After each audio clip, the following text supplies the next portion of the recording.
Frida Kahlo. She was a really famous Mexican painter, and I'm adding her to the 20th century. This is Maroja Mayan. She was a surrealist artist from Spain. Gloria Krefik is an American modernist artist and born in Santa Fe. Berthe Morisot, she was a French painter from the figure of the Impressionist movement. Ellen Frankenthaler was an American contemporary artist. Sonia Delaunay is a French painter and designer of 19th.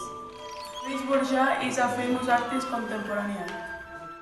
I'm adding Camille Claudel. She was a French sculptor.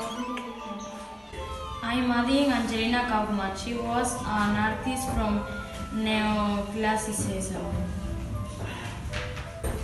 Louise Elizabeth was one of the most famous painters in all France.